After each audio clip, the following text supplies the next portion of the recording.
Hello dear students, today we are going to solve Bihar Board Official Model Set 2021 of Section B और descriptive type. Okay, descriptive type जिसे आप लोग subjective type भी बोलते हैं। Okay guys, सो दोस्तों आज मैं आप लोगों को बिहार बोर्ड जो ऑफिशियल मॉडल सेट जारी किया है उसका सेक्शन ए यानी ऑब्जेक्टिव टाइप का जो सॉल्यूशन है वो मैंने बता दिया था कल वाली वीडियो में, जो वीडियो प्लेलिस्ट में डाला हुआ है। अगर आपने उस वीडियो को ऑब्जेक्टिव टाइप के सॉल्यूशन को नहीं देखा है तो पहले उसको देख लें। ओके गाइस, और आज उसी का क्या है जो ऑफिशियल मॉडल सेट जारी हुआ बिहार बोर्ड के द्वारा उसका सेक्शन बी यानी सब्जेक्टिव टाइप का सॉल्यूशन बताने जा रहा हूँ। सो वीडियो को अंत तक देखें, वीडियो में अंत तक बने रहें, जिससे आपको एक से एक बेहतरीन कॉन्सेप्ट और एक से एक क्वेश्चन को सॉल्व करने का जो आसान तरीका है वो मैं बताने वाला हूँ। ओके, इसी टाइप का क्वेश्चन आपको एग्जाम में मिलने वाले हैं। ओके गाइस, सो जो मैं तरीका बताने वाला हूँ उसको आप अच्छे से ध्यान से वॉच करें। तो चलिए बिना किसी देरी के शुरू करते हैं। So guys, section B. Okay,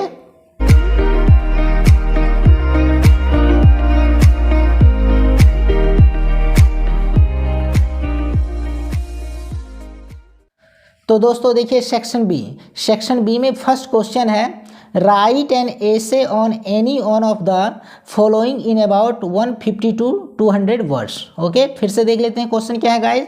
तो क्वेश्चन है write an essay on any one of the following in about 150 to 200 words. यानी गाइस क्या है, इसमें 5 ऑप्शन दिया हुआ है। इन 5 ऑप्शन में से किसी एक पे निबंध लिखना है जो 150 से 200 शब्दों में होना चाहिए। ओके, तो देखते हैं ऑप्शन क्या क्या है।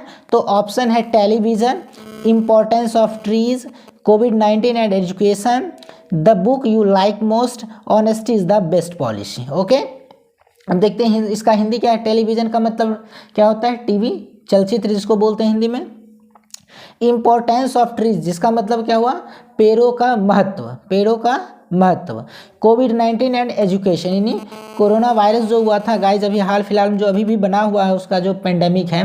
ओके, सो कोविड-19 और इसका जो इफेक्ट एजुकेशन पर क्या पड़ा है उसके बारे में लिखना है। ओके, या फिर डी नंबर में है the book you like most, या फिर उस किताब पे आपको लिखना है जिस किताब को आप बहुत ज़्यादा पसंद करते हो। या फिर पाँचवा नंबर है honesty is the best policy यानी ईमानदारी सबसे अच्छी नीति है। ओके, आपको एग्जाम में बोर्ड एग्जाम में भी सेम इसी तरह का क्वेश्चन दिया रहेगा। 5 ऑप्शन आपके सामने रहेंगे जिसमें से किसी एक पे राइट करना है एशे को। ओके, तो चलिए मैं आपको इसमें से किसी एक पे ही लिखना है। ऐसे तो निबंध का कोई फिक्स नहीं होता, कोई भी पूछ सकता है। ओके, फिर भी मैं चलिए एक बता देता हूँ आपको। मान लेते हैं कि टेलीविज़न, और गाइज आपको करना क्या है जो एग्जाम में जो निबंध लिखना है, ऐसे लिखना है, उसमें से आपको क्या करना है जो वर्ड आप जानते हैं, जिस चीज़ के बारे में ज़्यादा जानते हैं उसी को सेलेक्ट करना ऐसे लिखने के लिए। ओके गाइज, और एक चीज़ मैं यहाँ पे ट्रिक बता देता हूँ गाइज, इस लॉजिक को ध्यान रखना कि जब आप ऐसे लिखते हैं तो ऐसे लिखने से पहले आपको जो पैसेज दिया रहेगा, पेसेज और प्रेसी जो दिया रहेगा उसको पहले पढ़ लेना गाइज। कभी कभी क्या होता है कि जो ऐसे में जो टॉपिक दिया रहेगा उसी टॉपिक से रिलेटेड पैसेज या फिर प्रेसी लिखा रहेगा। अगर उसी से मैच कर रहा है, कुछ भी वर्ड मैच कर रहा है, तो आपको क्या करना, ऐसे में भी वही पैसेज को उतार देना, वही लिख देना और आपको फुल मार्क्स मिलेंगे। ओके, इसलिए ये तरीका को आपको अच्छे से फॉलो कर लेना है गाइज। अगर देख लेना है कि अगर ये ऐसे में जो पॉइंट्स दिया हुआ वो अगर कहीं मिल रहा है पैसेज वाले में तो उसी को लिख देना। ओके, कभी कभी क्या होता है कि जो ऐसे में जो टॉपिक है वही क्या करता है पैसेज में दे देता है। ओके, सो चलिए पहला टॉपिक है टेलीविज़न। चलिए टेलीविज़न पे मैं कुछ बता देता हूँ। ओके, फिर बाकी आप चाहें तो ऐसे का जो बुक आता है उससे लिख सकते हैं या फिर आप गूगल कर सकते हैं। ओके, तो चलिए मैं टेलीविज़न पे बता देता हूँ। तो सबसे पहले क्या करना, आपको ऊपर में टेलीविज़न लिख देना। ओके, जैसे लिखा हुआ 1 का तो आपको लिख देना 1 का ए का आंसर। ओके, और ऊपर में टेलीविज़न लिख देना है। उसके बाद नीचे से आपको ऐसे लिखना है। और गाइज इसको क्या करना 150 से 200 शब्द में लिखना है क्योंकि ये 8 मार्क्स के हैं। ओके, तो चलिए देखते हैं। Television is the most popular and essential house hold of the day. Okay, in about 90% of the houses we can find televisions. The middle class people and upper class people keep color televisions. Okay, the lower class and middle upper class people keep black and white portable televisions. Television has been the companion of the people. The world seems to be small because of television. Television is also the chief source of entertainment. Nowadays, the most charming and interesting serials are shown on the television. The programs of TV serial Discovery, Superhit Mukabla, etc. are the popular programs. Films are also shown on the television. Live telecast of games, important proceeding of the parliament and important cultural programs provide us entertainment as well as the knowledge what is happening in our country. Nowadays, there are several channels in television. There are separate channels of films, sports, etc. So television has been a very important thing for all. Okay ये क्या है guys, ये television का ऐसे है।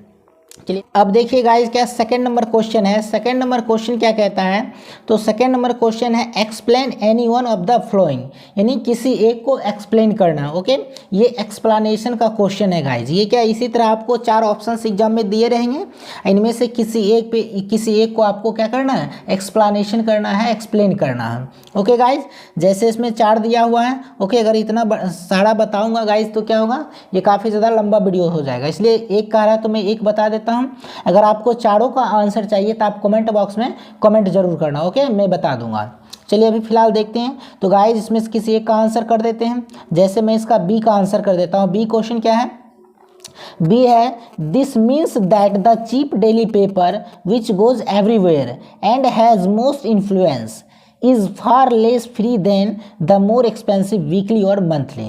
Guys ये जो line है, ये लाइन कहाँ से लिया गया है, तो ये जो लाइन लिया गया है ये half free is the press का लाइन है। ओके तो चलिए इसका आंसर क्या हो जाएगा, इसका आंसर बता देते हैं।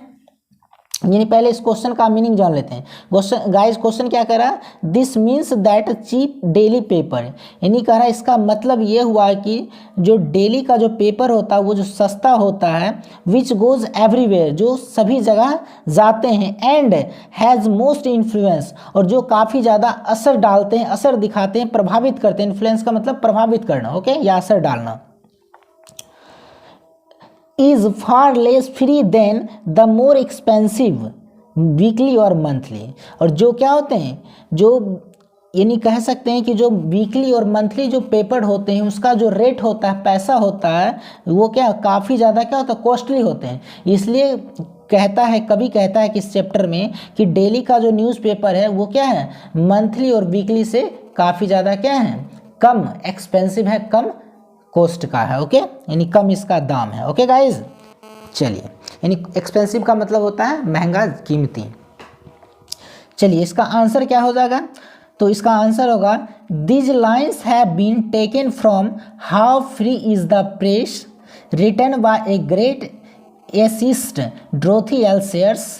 Here she wants to say that the newspaper is very cheap, but it is a great source to influence the people. It has a special expression and opinion that affect the people well because it has most influence. Okay? अब देखते हैं इसका हिंदी क्या होता है। तो these lines have been taken from How Free is the Press, written by a great essayist Dorothy L shares. यानी यह जो लाइन लिया गया है how free is the press से लिया गया है, जिसके एक महान लेखक, महान निबंधकार डोरोथी एल सेयर्स ने लिखा है। Here she wants that the newspaper is very cheap. यहाँ पे वह बताती है, यानी डोरोथी एल सेयर्स जो है ये गाइस क्या है, ये फीमेल राइटर है। Okay here she wants to say that, यहाँ पे वह कहना चाहती है कि the newspaper is very cheap, newspaper काफ़ी ज़्यादा सस्ता है, but it is a great source, लेकिन ये काफ़ी ज़्यादा क्या है, बहुत ही बड़ा स्रोत है, टू इन्फ्लुएंस द पीपल, किस चीज़ के लिए, तो बहुत ही बड़ा स्रोत है लोगों पर असर दिखाने के लिए, लोगों को प्रभावित करने के लिए। It has a special expression, और इसके पास क्या एक स्पेशल खास अपना एक्सप्रेशन है, एंड ओपिनियन, और इसका अपना विचार भी है, दैट जो अफेक्ट द पीपल विल, जो लोगों को अच्छी तरह से प्रभावित करता है। Okay because it has most influence. क्यों? क्योंकि इसमें क्या होता है, काफ़ी ज़्यादा असर दिखाने का गुण होता है, काफ़ी ज़्यादा असर डालने का इसमें क्वालिटी होता है। ओके, चलिए, अगर गाइज आपको इन तीनों, इसके अलावा तीनों क्वेश्चन का आंसर चाहिए तो कमेंट बॉक्स में कमेंट करना। ओके, अब क्या है, क्वेश्चन नंबर 3 क्या कहता है, तो क्वेश्चन नंबर 3 कहता है explain any one of the flowing, यानी किसी एक पे क्या करना है, एक्सप्लेन, किसी एक को एक्सप्लेन करना है। इसमें क्या है, 4 ऑप्शंस दिया है, इसी तरह आपको भी एग्जाम में दिया रहेगा।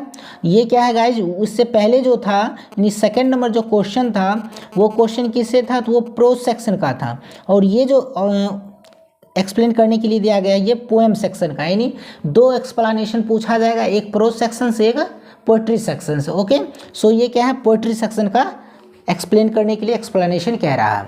तो देखिए, पहला का मैं आंसर बता देता हूँ, अगर इन तीनों का भी आंसर चाहिए तो आपको क्या करना है, कमेंट बॉक्स में कमेंट कर देना है। क्वेश्चन क्या है, ऑप्शन नंबर फर्स्ट क्वेश्चन है and the Nightingale is dumb and the angel will not come. Okay, कह रहा है कि नाइटिंगेल जो है वो गूंगी हो गई है, बुलबुल जो है वो गूंगी हो गई है, यानी चुप हो गई है, वो चहचहाती नहीं है, गाना नहीं गाती है। And the angel will not come, और जो परियां होती है वो भी अब नहीं आती है। इस लाइन को क्या करना है, इस लाइन को डिस्कस करना है, एक्सप्लेन करना है। तो चलिए इसका आंसर बताते हैं। इसका आंसर होगा These lines have been taken from Now the Leaves Are Falling Fast, composed by W.H. Auden. Here the poet says that in the end of life, the nightingale is also dumb and nobody helps. Even the angel does not come to help. So, in the last stage of life, men become helpless. Okay? अब चलिए इसका हिंदी देख लेते हैं। These lines have been taken from Now the Leaves Are Falling Fast, composed by W.H. Auden. यानी यह जो line जो है ये Now the Leaves Are Falling Fast से लिया गया है। Now the Leaves Are Falling Fast का मतलब होता है कि अब पत्ते तेजी से गिरने लगे हैं, ठीक है, जिसके राइटर कौन है, W.H. Auden. Here the poet says that, यहाँ पे कवि कहना चाहते हैं कि in the end of life, यानी जीवन के अंत क्षण में, जीवन के लास्ट में, the nightingale is also dumb, कि बुलबुल भी क्या होती है, वो गूंगी हो जाती है, गाना नहीं गाती है। and nobody helps, और उस समय क्या होता, कोई उसको हेल्प नहीं करता, कोई मदद नहीं करता है। even the angel does not come to help, यहाँ तक कि जो एंजल होती है, परियां होती है, जो हमेशा उसके साथ रहती है, वो भी उसको हेल्प करने के लिए नहीं आती है। सो इसलिए in the last stage of life, यानी जीवन के अंत क्षण में, मैन बिकम्स हेल्पलेस, आदमी जो होता है वो क्या होता है, हेल्पलेस हो जाता है, लाचार हो जाता है। ओके, अब देखिए गाइस 4 नंबर क्वेश्चन क्या है। 4 नंबर क्वेश्चन है write a letter to your cousin asking about her plans to visit a tourist place in the summer vacation. और दूसरा क्वेश्चन इसी का और करके दिया है write an application to your principal requesting him to organise an inter school cricket match in your school. Okay, यानी guys आपको भी एग्जाम इसी तरह क्वेश्चन रहेगा, या तो एप्लीकेशन लिखना या तो लेटर को लिखना। ओके, दोनों में से जो आपको आसान लगे वो उसको आपको क्या करना है, अटेम्प्ट लेना है। ओके, सो चलिए मैं इसमें से किसी एक का आंसर करने के लिए कह रहा है तो मैं एक का आंसर कर देता हूँ। ओके, चलिए मैं क्या, एप्लीकेशन तो बहुत सारे स्टूडेंट्स को आता भी होगा। ओके, क्योंकि वो टू द प्रिंसिपल वगैरह वगैरह आप बराबर लिखते रहते हैं। चलिए मैं आपको लेटर बता देता हूँ जो कि थोड़ा सा आपको हार्ड लगता है, टफ लगता है। गाइस सबसे पहले क्या करना है, देखना है राइट लेटर, यानी लेटर को कैसे लिखना है। गाइस लेटर को लिखने का क्या, अब जो ट्रेंड है वो थोड़ा सा चेंज हो गया। ओके, पहले क्या था कि राइट साइड के कॉर्नर में प्लेस और डेट लिखा जाता था। अब गाइस क्या है कि अब लेफ्ट साइड में ही सारा चीज़ लिखा जाता है लेटर राइटिंग में। ओके, यानी सारा चीज़ जितना भी होगा, एड्रेस वगैरह जो भी चीज़ लिखना है वो सब क्या लेफ्ट से ही शुरू होगा और लेफ्ट में ही लिखा जाएगा। ओके गाइस, इसलिए आपको अब जो प्लेस लिखना है और डेट लिखना है वो भी क्या करना है, लेफ्ट साइड के कॉर्नर में ही लिख देना है। ओके, तो चलिए सबसे पहले क्या करना है, आपको एग्जामिनेशन हॉल लिखना है। क्या लिखना है, एग्जामिनेशन हॉल। चूंकि आप लोग परीक्षा भवन से लिखेंगे इसलिए एग्जामिनेशन हॉल लिख देना ऊपर में। उसके बाद एक लाइन छोड़ देना है और उसके बाद आपको डेट लिखना है। जैसे कि मान लेते हैं आज क्या है, 8 जैन 2021, तो आपको यहाँ पे ये नहीं 8/1/2021 ऐसे नहीं लिखना है, डेट भी स्टैंडर्ड टाइप से लिखना है, 8 जैन 2021। ओके, ये हो गया। अब चलिए स्टार्ट करते हैं लेटर को। तो आपको लिखना क्या है, डियर ब्रो, कोमा देना है, पैराग्राफ चेंज करना है। I have when you get this letter you are in good state. Well I have my summer vacation in next month and we are planning to visit Delhi in the summer vacations. We can go to many places around there. We can visit the India Gate and the Qutub Minar. I am really missing you, so I want to spend this summer vacation together and we shall make a lots of fun together. I hope that uncle and aunt are doing fine. उसके बाद नीचे आपको लिख देना है left side में ही your cousin, उसके बाद नाम लिख देना। जैसे मेरा नाम है रवि तो योर कजन रवि लिख देता हूँ। आपका जो नाम होगा वो आप अपना नाम लिख देना। ओके, चलिए इसका हिंदी थोड़ा सा जान लेते हैं क्या है। तो डियर ब्रो यानी प्रिय भाई, ओके, ब्रो मैंने भैया या प्रिय भैया। आई होप मैं आशा करता हूँ कि when you get this letter, जब आप इस पत्र को पढ़ेंगे, you are in good state, तब आप क्या एक अच्छे अवस्था में होंगे। ओके, वेल अच्छा, I have my summer vacation in next month, मेरा समर वेकेशन अगले महीने आने वाला है। And we are planning to visit Delhi, और हम लोग क्या कर रहे हैं इन द समर वैकेशन, और हम लोग क्या कर रहे हैं तो दिल्ली विजिट करने के लिए समर वैकेशन में योजना बना रहे हैं, प्लान बना रहे हैं। We can go to many places around there, और हम लोग वहाँ के दिल्ली के जो आसपास के जो भी घूमने वाले जगह होंगे वहाँ जाने वाले हैं, घूम सकते हैं। We can visit the India Gate and the Qutub Minar, और हम लोग क्या करेंगे इंडिया गेट घूम सकते हैं, कुतुब मीनार घूम सकते हैं। I am really missing you, और मैं वास्तव में आपको मिस कर रहा हूँ, याद कर रहा हूँ। So I want to spend this summer vacation together, इसलिए मैं यह समर वेकेशन आपके साथ बिताना चाहता हूँ। And we shall make a lots of fun together, और हम लोग एक साथ बहुत सारे मस्ती मजाक भी करेंगे। Okay, I hope that uncle and aunt are doing fine. ठीक है, इसका मतलब क्या हुआ, I hope that uncle and aunt are doing fine, और मैं आशा करता हूँ कि अंकल और आंट जो होंगे यानी चाचा और चाची जो होंगे वो अच्छे होंगे। योर्स कजन यानी आपका कजन नाम लिख देना है। ओके, अब देखिए गाइज, अब जो क्वेश्चन है 5 नंबर क्वेश्चन है, आंसर यानी 5 of the following in about 40 to 50 words, यानी ये क्या 5 क्वेश्चन का आंसर देना है जो 2 मार्क्स का है, यानी टोटल 10 मार्क्स का है। इसमें क्या करना है गाइज, ये जो क्वेश्चन दिया गया इसमें सिर्फ आपको 5 क्वेश्चन को अटेम्प्ट करना है, 5 क्वेश्चन को बनाना है। तो चलिए देखते हैं, इसमें किसी 5 क्वेश्चन का आंसर कर देता हूँ। ओके, तो चलिए इसमें जो गाइस सबसे पहला क्वेश्चन क्या है, what has formed the speaker's blood, what has formed the speaker's blood। Okay, so इसका जो आंसर होगा राइट, इसका आंसर होगा, यानी इसका पहले हिंदी समझ लेते हैं क्या है। कह रहा है कि what has formed the speaker's blood, यानी स्पीकर का जो खून है वो किससे बना, यानी स्पीकर जो लेखक होते हैं वो किस चीज़ से बने हैं, वो किस चीज़ के बारे में वो वर्णन किए हैं।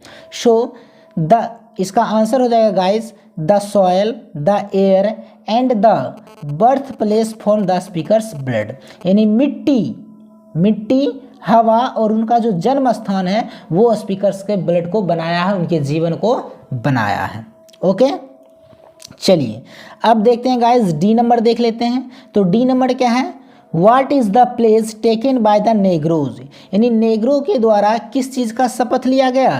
तो इसका आंसर हो जाएगा guys, the place taken by the negroes is the move ahead and continue their struggle and freedom and rights.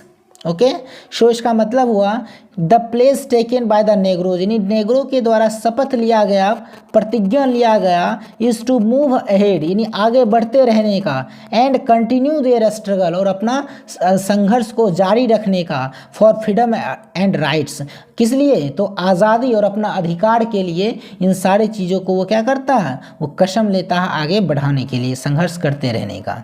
Okay, सो चलिए अब देखते हैं अगला नंबर, इसका जी देख लेते हैं। तो जी जो क्वेश्चन है गाइज, जी में है, why does Lomov think that his is a critical age. Okay, यानी क्या है कि अब इसमें क्वेश्चन कह रहा है कि लोमोव को ऐसा क्यों सोचता है कि उसका जो अवस्था आ गया है वो क्या है, बिल्कुल नाजुक अवस्था में उसका शरीर आ गया। वो या फिर कह सकते हैं कि वो लोमोव जो है वो क्यों सोचता है कि मैं बिल्कुल नाजुक अवस्था में आ गया हूँ। ओके, तो चलिए इसका आंसर करते हैं। इसका आंसर होगा Lomov is already 35, he is still unmarried, he thinks his is a critical age because if he does not get married soon he will never be able to marry। Okay, अब चलिए इसका हिंदी देख लेते हैं। तो Lomov is already 35, यानी Lomov जो था वो बेचारा क्या पहले ही 35 का हो गया था, कुंवारा ही था, बैचलर ही था, शादी ब्याह नहीं किया था। ही इज स्टिल अनमैरिड, वह क्या अभी तक यानी 35 का हो गया और अभी तक वो क्या कुंवारा ही रहता है। ओके, ये मैरिज प्रपोजल का ये स्टोरी है। जब आप समरी वगैरह पढ़े होंगे तो उसमें आपको ये समझ में आ गया होगा कि स्टोरी क्या है, फिर भी मैं बता देता हूँ शॉर्ट में। He thinks his is a critical age because वह सोचता है कि मेरा जो अब नाजुक अवस्था है वो क्या अब आ गया है, नाजुक अवस्था मेरा अब आ गया है। क्यों? Because if he does not get married soon, क्योंकि वह अब जल्द ही शादी नहीं करने वाला है। He will never be able to marry, और कह रहा है कि वह कभी भी शादी के लायक नहीं होगा। ओके, चलिए ये इसलिए नहीं होगा क्योंकि वो उसमें बहुत सारे डिमेरिट्स होता है, वो बीमार रहता है, उसका दिल धड़कता है, हाथ का जो उंगलियां वो फड़कते रहता है, हिलते रहता है, ये सब उसके पास बीमारी रहता है और वो उस चीज़ को जानता है। ओके, खैर वो पूरा जब आप स्टोरी पढ़ेंगे तो आपको अच्छे समझ में आ जाएगा। अब देखते हैं इसके बाद गाइस एच नंबर देख लेते हैं। तो एच नंबर क्वेश्चन क्या है? तो एच नंबर जो क्वेश्चन है how can we improve our English.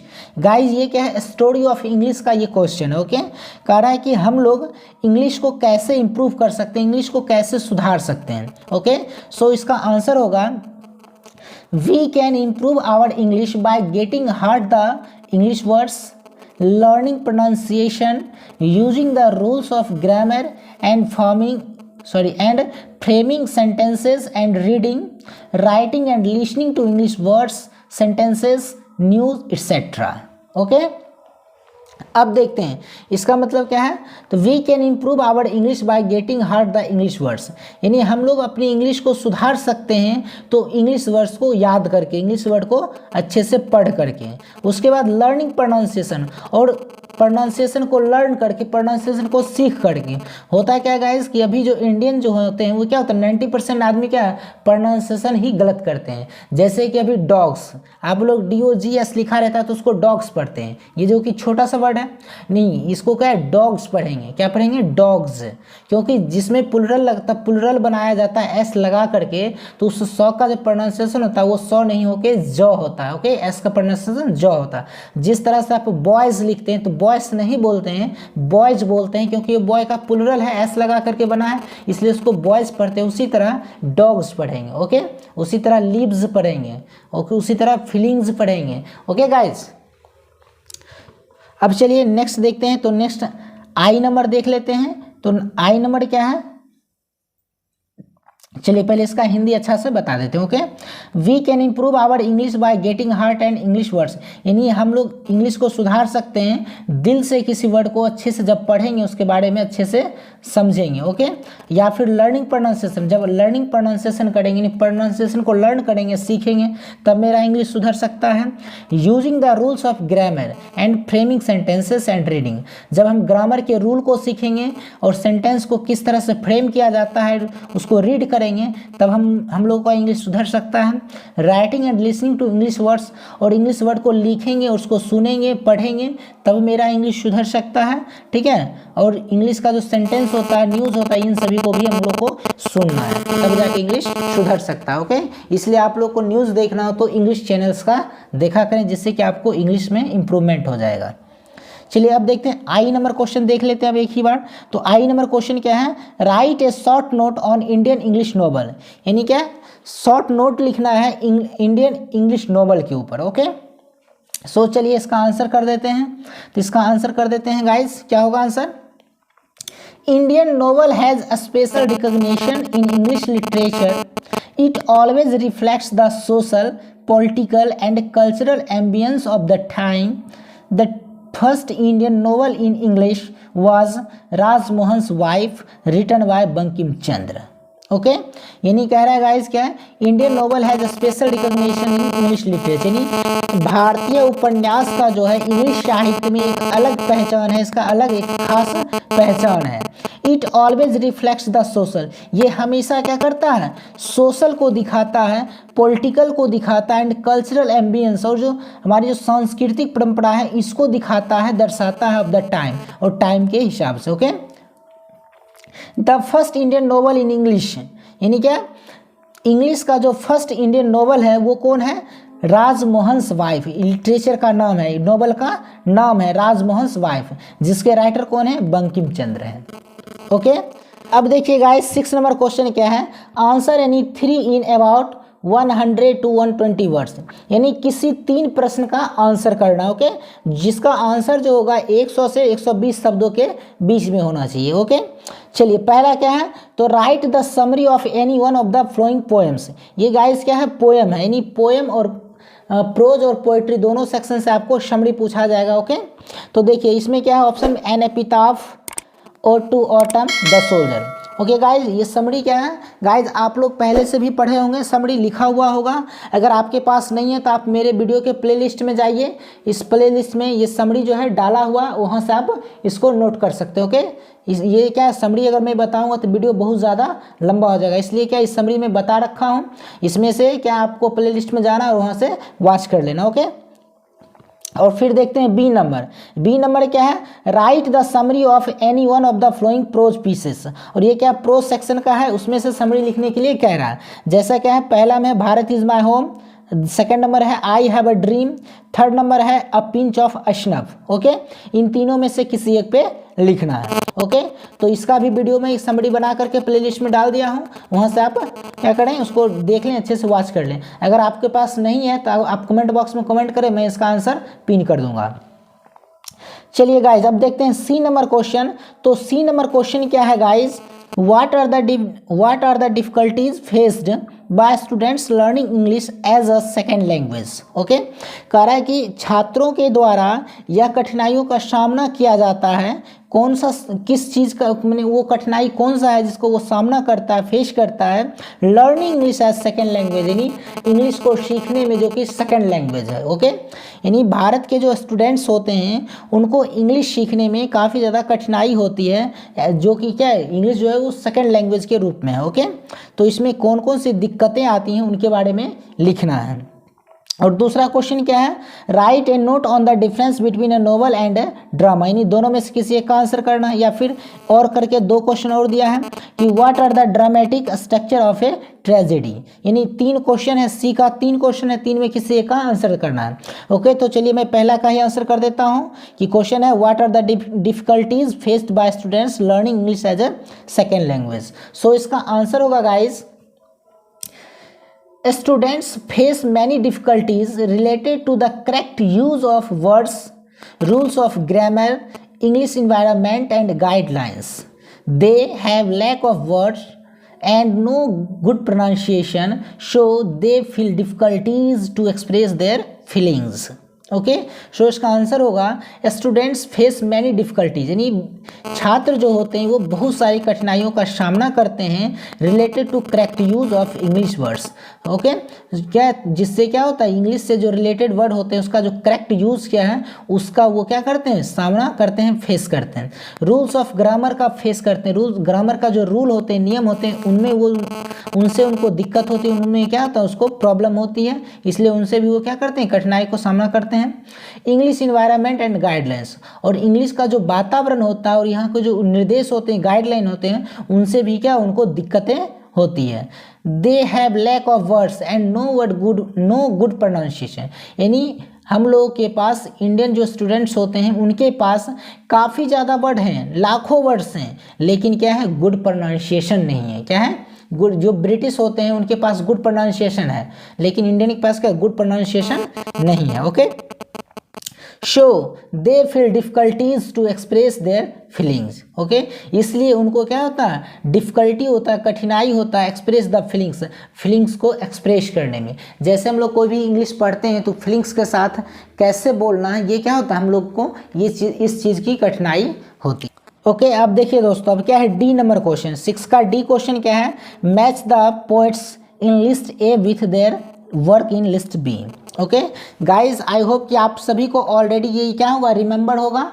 जितने भी स्टूडेंट्स, लगभग सारे स्टूडेंट्स को ये पोएट और चैप्टर्स नेम जो होते हैं ये याद हो जाते हैं, क्योंकि उनको पता है क्या, ये क्वेश्चन एग्जाम में आने ही वाले हैं, जो कि पॉकेट नंबर होता है। ओके, आई होप कि आपको भी ये अच्छे से याद होगा। चलिए फिर भी मैं इसका आंसर बताता हूँ, डायरेक्ट इसका मैं आंसर बता देता हूँ। क्वेश्चन आपके सामने है, तो डी.एच. लॉरेंस का जो आंसर होगा वो क्या होगा, स्नेक से मैच करेगा। डी.एच. लॉरेंस स्नेक से मैच करेगा। Walt Whitman song of myself से मैच करेगा।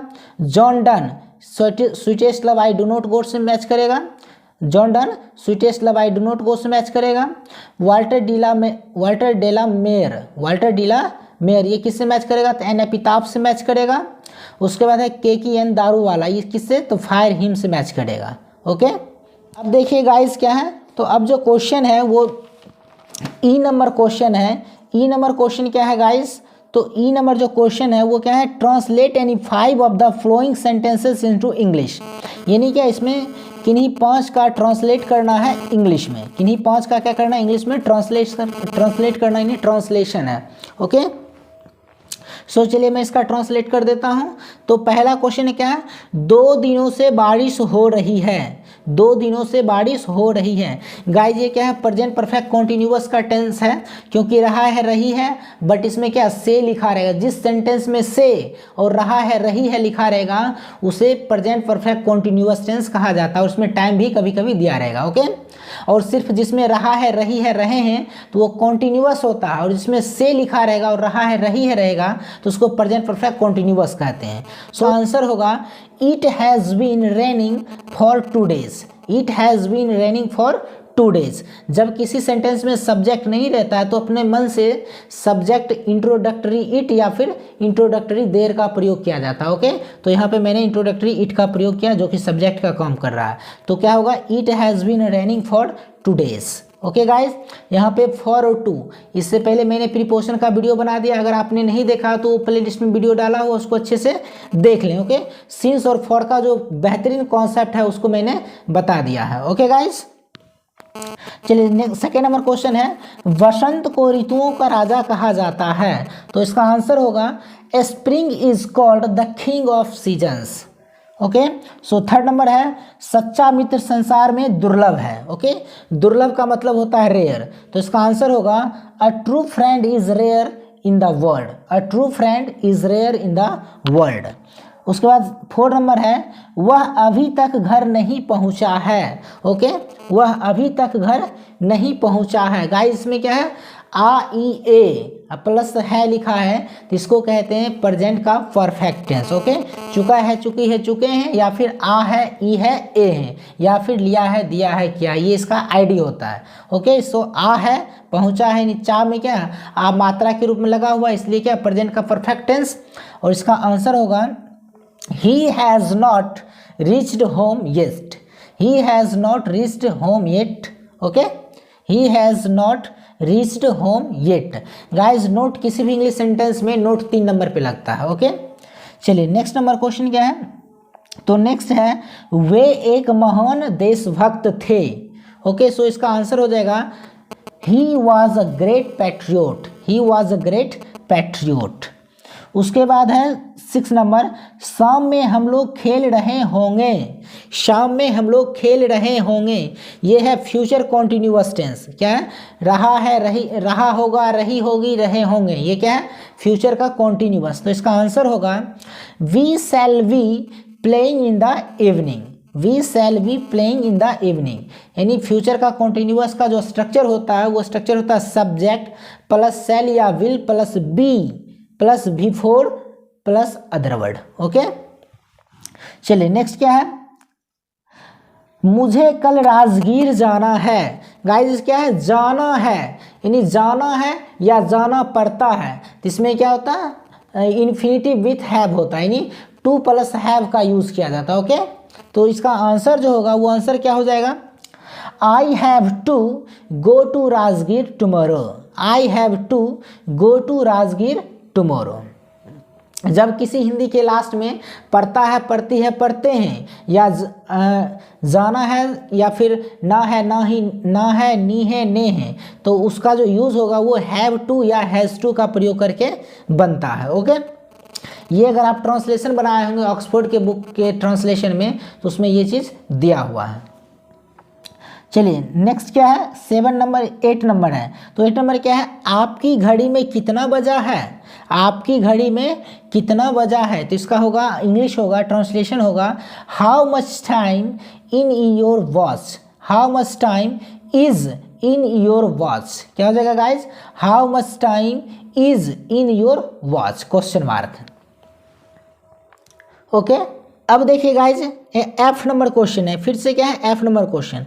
तो एफ नंबर क्वेश्चन क्या है, match the name of authors given in list A with their works in list B. Okay, देखिए guys इसमें क्या है, अब जो है पहले देता था दोनों मिक्स करके, प्रोज और पोएट्री के दोनों, प्रोज और पोएट्री सेक्शन के जितने भी पोएट हैं दोनों को मिक्स करके देता था। लेकिन अब क्या है, एक मैच द फ्लोइंग का जो सेक्शन पूछता है प्रोज सेक्शन से और एक पोएट्री सेक्शन से। तो चलिए इसका आंसर देखते हैं। तो पहला क्या है, मैं इसका आंसर ही डायरेक्ट बता देता हूँ गाइस। तो एच ई वेट्स का जो आंसर होगा वो क्या होगा, एच ई वेट्स मैच करेगा द अर्थ से, यानी द अर्थ को कौन लिखा है, एच ई वेट्स। उसके बाद एंटन चेकोव, एंटन चेकोव जो आंसर होगा मैच करेगा मैरिज प्रपोजल से मैच होगा। डॉक्टर जाकिर हुसैन ये भारत इज माई होम से मैच होगा। पर्ल एस बक जो मैच होगा India through a traveller's eye से मैच होगा। और Mahatma Gandhi Indian civilisation and culture से मैच होगा। ओके, सो देखिए दोस्तों अब 7 नंबर क्वेश्चन क्या है। 7 नंबर क्वेश्चन क्या है, पैसेज पे आधारित क्वेश्चन है। गाइस मैंने पैसेज के ऊपर और प्रेसी के ऊपर वीडियो बना रखा है, प्लेलिस्ट में वीडियो डाला हुआ, उसको आप लोग अच्छे से देखें। उसमें मैंने बहुत ही डिटेल में बताया है कि पैसेज को किस तरह से लिखा जाता है, किस तरह से पैसेज को बनाया जाता है। ओके, चलिए मैं यहाँ बता देता हूँ पैसेज क्या है, पहले पढ़ लेना। पैसेज क्या है, read the passage and answer the questions that follow. अब गाइस क्या है, इसमें लिखा हो रीड द पैसेज, लेकिन ये जो लिखा हुआ वो काम हमको नहीं करना है। इससे पहले जो मैंने पैसेज का वीडियो बनाया उसमें मैंने अच्छे से बताया है डील करके। गाइस क्या करना है आपको, सबसे पहले आप लोग गलती क्या करते हैं कि पैसेज को ही पढ़ना शुरू कर देते हैं। आपको पैसेज को पहले नहीं पढ़ना है, बिल्कुल नहीं पढ़ना। आपको इसमें क्वेश्चन कह रहा है कि रीड द पैसेज, तो आपको करना है क्या, रीड द क्वेश्चन कर देना। पैसेज को क्या करना है, क्वेश्चन करना। नहीं, हमें पैसेज को नहीं, पहले क्वेश्चन को पढ़ेंगे और इससे क्या होगा, आसानी से बहुत जल्द ही क्वेश्चन सॉल्व हो जाएगा। तो पहले जब हम क्वेश्चन पढ़ लेंगे तो उससे क्या होगा, हमको देखना है कि माइंड में वो वर्ड आ जाएगा। उसके बाद जैसे पैसेज पढ़ेंगे लास्ट में तो उसका आंसर करते चले जाएंगे। तो पहले उसमें क्वेश्चन क्या क्या है वो देख लेते हैं।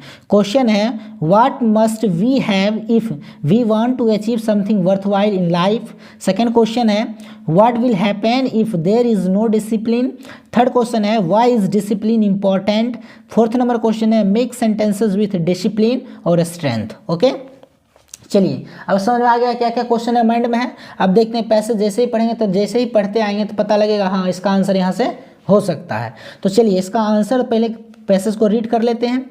तो पैसेज है discipline is the necessity of life. A man without discipline can achieve nothing worthwhile in life. Discipline is the very important condition of progress, stability, and strength. Discipline is necessary in all walks of life. Without discipline, there will be disorder and lawlessness. It costs nothing but wins a lot. Okay, so दोस्तों चलिए अब इसका हिंदी जान लेते हैं। इसका Hindi meaning क्या होगा। तो गाइज इसका हिंदी मीनिंग क्या होगा, चलिए देखते हैं। Discipline is the necessity of life, यानी डिसिप्लिन जो है हमारे जीवन का क्या है, अति आवश्यक चीज़ है। A man without discipline can achieve nothing worthwhile in life.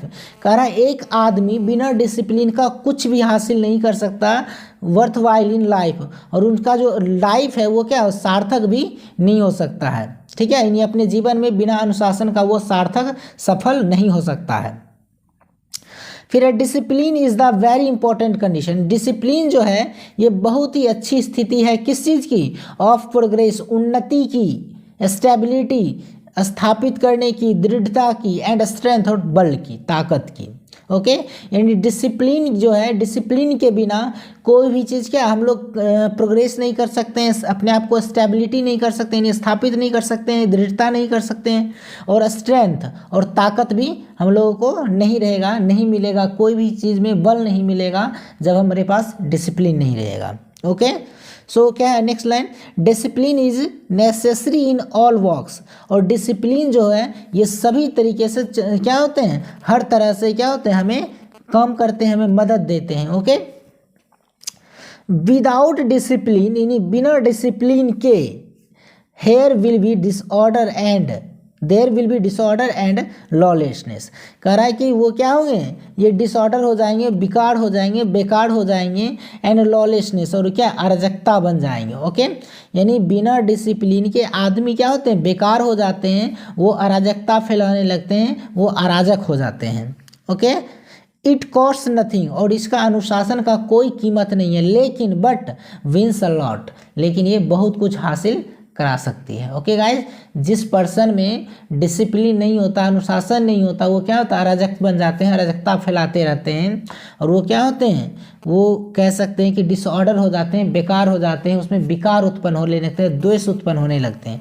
और जिस आदमी के अंदर डिसिप्लिन होता है वो आदमी क्या होते हैं, वो काफ़ी ज़्यादा सक्सेस होते हैं, और वो अपनी लाइफ में प्रोग्रेस करते हैं, स्टेबिलिटी करते हैं अपने आप को, और स्ट्रेंथ रहते हैं उनमें। ठीक है। और गाइस क्या होता है, ये डिसिप्लिन जो है ये हम लोग को कुछ नहीं देती है, ये क्या, ये हम लोग इसका कीमत जो है कुछ नहीं है, लेकिन ये हमें बहुत कुछ दिला सकती है जब हम इसका अनुशासन का अच्छे से पालन करें तब। ओके। चलिए अब इसका क्वेश्चन का आंसर देख लेते हैं गाइस कि इसका क्वेश्चन का आंसर क्या क्या होगा। तो पहला क्वेश्चन क्या है गाइस, पहला क्वेश्चन है what must we have if we want to achieve something worthwhile in life. कह रहा है कि what must we have if, यानी ऐसा कौन चीज़ है जो हमारे जीवन में, ऐसा कौन सा चीज़ है या क्या चीज़ ऐसा ज़रूर से ज़रूर होना चाहिए जो हमारे जीवन में क्या कर सकता है, कोई भी चीज़ को अचीव करा सकता है, वर्थवाइल इन लाइफ, और अपने जीवन में एक सार्थक बना सकता है, एक सफल बना सकता है। तो वो गाइस क्या होगा इसका आंसर, डिसिप्लिन। तो इसका आंसर क्या हो जाएगा, हम लोग इसका आंसर लिखेंगे we must have discipline if we want to achieve something worthwhile in life. Okay. चलिए इसका मतलब हुआ कि वी मस्ट हैव डिसिप्लिन, हमारे पास डिसिप्लिन जरूर होना चाहिए if we want to achieve something, यानी यदि हम कुछ हासिल करते हैं वर्थवाइल इन लाइफ अपने जीवन में। ओके। और अपने जीवन में सार्थक बनते हैं तो उसके लिए क्या हमारे पास क्या होना चाहिए, डिसिप्लिन होना चाहिए।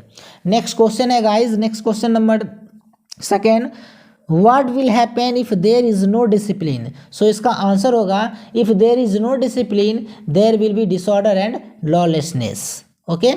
अगर कह रहा है कि what will happen if there is no discipline, discipline अगर नहीं होगा तो क्या होगा, तो डिसिप्लिन नहीं होगा तो क्या होगा guys, if there is no discipline, यदि कोई अनुशासन नहीं हो किसी के पास, देयर विल बी डिसऑर्डर, तो वो क्या होते हैं, विकार हो जाते हैं, उसमें विकार उत्पन्न होने लगते हैं, वो बेकार हो जाते हैं, एंड लॉलेसनेस, और वो क्या अराजकता फैलाने लगते हैं, अराजक बन जाते हैं। उसका थर्ड नंबर क्वेश्चन है why is discipline important. Discipline important क्यों है, तो discipline is important to help us progress, stability and strength. And discipline इसलिए इंपॉर्टेंट है क्योंकि डिसिप्लिन ही हमें क्या करता है, तो डिसिप्लिन ही हमें क्या करता है गाइस, प्रोग्रेस करता है, स्टेबिलिटी करता है, एंड स्ट्रेंथ, और हमें ताकत देता है। ओके। चलिए नेक्स्ट क्या है, डिसिप्लिन। तो डिसिप्लिन क्या है गाइस, नेक्स्ट नंबर क्वेश्चन है मेक सेंटेंस विथ डिसिप्लिन और स्ट्रेंथ। अच्छा, ये डिसिप्लिन और स्ट्रेंथ से एक एक सेंटेंस बनाना है। ओके। तो डिसिप्लिन का सेंटेंस आप अपने तरीके से, अलग अलग तरीके से, सभी का अपना अपना विचार होगा, अलग अलग राय होगा, अपने तरीके से बना सकते हैं। ओके। सो इसका जो आंसर डिफरेंट हो सकते हैं क्योंकि सबका अपना अपना सोचने का अलग अलग तरीका होता है। चलिए मैं इसका सेंटेंस बना देता हूँ। तो डिसिप्लिन का सेंटेंस बनाएंगे, we need to maintain discipline the classroom, यानी हमें क्लासरूम में डिसिप्लिन को मेंटेन करना चाहिए या मेंटेन जरूर करना चाहिए। ओके। या फिर कह सकते हैं मेंटेन करने की ज़रूरत है। नेक्स्ट क्या है, स्ट्रेंथ। स्ट्रेंथ का होगा union is strength, union is strength, यानी एकता में बल है। ओके। चलिए दोस्तों, अब क्या और में इसका क्वेश्चन क्या है, इसमें क्वेश्चन देख लेते हैं। प्रेसी है, क्या है, प्रेसी। तो प्रेसी क्या है, दिया हुआ है, write a precis of the following passage and give a suitable title. यानी ये जो पैसेज दिया गया है इसका एक प्रेसी लिखें और इसका एक सुटेबल टाइटल दें। ओके गाइज, तो प्रेसी बनाने का तरीका क्या है गाइज, इसका मैंने वीडियो ऑलरेडी बना दिया है, प्लेलिस्ट में डाला हुआ है। अगर आपने उस वीडियो को नहीं देखा है तो आप उस वीडियो को जाएं, प्लेलिस्ट में डाला हुआ, उसको अच्छे से देख लें। प्रेसी बनाने का जो कॉन्सेप्ट है, तरीका है, वो सारा मैं उसमें अच्छे से बता दिया हूँ। तो चलिए यहाँ पे देखते हैं प्रेसी बनाने का तरीका क्या है। तो जितना इस पैसेज में वर्ड रहेगा उसको पहले काउंट कर लेना है, उसके बाद रख देना। उसके बाद फिर क्या करना, जब प्रेसी करेंगे फिर प्रेसी में वर्ड कितना है उसको काउंट कर लेना। उसके बाद गाइस क्या करेंगे, जब प्रेसी कर लेंगे तो उसके नीचे लिख देंगे total number of words in passage equal to जितना पैसेज में काउंट किए थे वो लिख देना है। और फिर क्या है, प्रेसी क्या है, तो लिखेंगे total number of words in precis, और प्रेसी जो लिखेंगे उसमें जितना वर्ड होगा वो लिख देंगे। ओके, और नीचे एक टाइटल इसका दे देंगे। तो चलिए देखते हैं पैसेज क्या है। A pet is kept for companionship and enjoyment. कह रहा है एक पालतू को रखा जाता है, क्या चीज़, कंपेनियनशिप यानी साथी के रूप में, एंड इंजॉयमेंट और इंजॉयमेंट के रूप में, आनंद के लिए। The most popular pets the dogs, और कह रहा सबसे लोकप्रिय जो पेट्स हैं वो कौन है, डॉग है। कौन है, डॉग है। Dogs are noted for their loyalty, और वो कुत्ते जो होते हैं वो अपने लॉयल्टी के लिए, अपने वफादारी के लिए जाने जाते हैं। कुत्ते को क्या होता है, उनकी जो वफादारी होती है उनके लिए उसको जाना जाता है, कुत्ता, ठीक है। Keeping pets have been shown to help relieve stress. Keeping pets यानी पशुओं को पालने से क्या होगा guys, have been shown to help relieve stress. पशुओं को पालने से हमारा जो रिलीव यानी स्ट्रेस कह सकते हैं, थकान जो होता है वो थोड़ा सा मिट जाता है। क्यों, क्योंकि पशु के साथ हम थोड़ा सा क्या करते हैं, अपने मन को बहला लेते हैं। ओके गाइस, इसलिए हमारा थकान जो है रिलीव स्ट्रेस हो जाते हैं। Walking a dog can provide both the owner and the dog with exercise. कह रहा है कि एक टहलते हुए कुत्ते जो होते हैं, कुत्ते जब वॉक करते हैं तो वो अपना तो वॉक करते ही, एक्सरसाइज करते ही, साथ ही साथ जो उनके ऑनर होते हैं उनका भी वो एक्सरसाइज करवा देते हैं। गाइस, जब कुत्ते को लोग लेकर के कोई जब घुमाता है, वॉक करवाता है, तो क्या होता है उसके साथ जो ऑनर होते हैं उनका भी क्या होता है, वॉक हो जाता है, एक्सरसाइज हो जाता है। And fresh air and social interaction, और वो क्या होते हैं, फ्रेश एयर, जो सुबह में घूमते हैं या शाम में टहलते हैं तो फ्रेश एयर भी मिलता है थ्रू द डॉग, ठीक है। एंड सोशल इंस्ट्रक्शन, और जो समाज में जो समाज का जो कह सकते हैं जो न्यूज़ है, हाल समाचार क्या है, वो भी हम जब कुत्ते को टहलाने के लिए निकलते हैं तो उनसे भी हमें वो खबर मिल जाती है। तो ये भी हम लोग को फ़ायदा है, और हम लोग क्या करते हैं, सोशल से इंटरेक्शन हो जाते हैं। फिर नहीं क्या है, animals and birds are good companions of man. इसलिए एनिमल्स और पक्षी जो हैं ये क्या है, मनुष्य का अच्छा साथी है। ओके गाइज, चलिए अब इसका प्रेसी क्या होगा, प्रेसी करते हैं। तो गाइज इसका प्रेसी क्या करना है, चलिए इसका आंसर लिखते हैं। The most popular pets the dogs are kept for companionship, enjoyment, exercise and relieve stress. So animals and birds are good companion of man. Okay, अब गाइस इसमें क्या करना है, तो नीचे लिखना है total number of words in passage is equal to 54। इसमें टोटल कितना था, 54। और फिर नीचे लिखेंगे total number of words in precis is equal to 24। इसमें काउंट करेगा तो कितना होगा, 24 हो जाएगा। ओके, अब देखिए इसका क्या सूटेबल टाइटल देना है। तो गाइस इसका सूटेबल टाइटल क्या हो जाएगा, तो इसका सूटेबल टाइटल लिखना है man's best friend dog, man's best friend dog. Okay, अब इसमें ये नहीं कि यही हो सकता गाइस, इसका जो टाइटल आप अपने तरीके से भी सोच सकते हैं, इनका टाइटल डिफरेंट भी हो सकता है, सबका अपने अपने तरीके से इसका टाइटल दे सकते हैं। लेकिन जो टाइटल देंगे ये पैसेज में जो चीज़ लिखा हुआ उसी से मिलता जुलता होना चाहिए। ओके, सो इसका मैंने क्या लिखा है, मेंस बेस्ट फ्रेंड, लोगों का अच्छा मित्र, लोगों का सबसे अच्छा मित्र कुत्ता, ठीक है, डॉग। ओके गाइस, आई होप कि आपको ये सारे लेसन अच्छे से समझ में आ गया होगा। अगर गाइस जिस क्वेश्चन का मैंने आंसर नहीं बताया, क्योंकि उसमें एक ही क्वेश्चन का आंसर देने के लिए कह रहा था, किसी में 2 ही, तो उतना ही दिया। अगर आपको सारे क्वेश्चन का आंसर चाहिए तो आप कमेंट बॉक्स में कमेंट करें, और आप ये जरूर कमेंट करें कि आज का लेसन आपको कैसा लगा, जो मैंने बिहार बोर्ड के द्वारा जो जारी मॉडल पेपर है ऑफिशियल, उसका मैंने सब्जेक्टिव बताया है। ठीक है, इसी तरह और मॉडल सेट आएंगे तो उनका भी मैं सॉल्यूशन बताने वाला हूँ। सो मेरे चैनल से जुड़ जाएं और मेरे चैनल को सब्सक्राइब करें। ओके गाइस, और बेल आइकन को भी प्रेस कर लें, जिससे कि जैसे मैं मॉडल सेट का सॉल्यूशन डालूं सबसे पहले आपके मोबाइल स्क्रीन पे इसका notification. Okay, so thank you so much, thanks for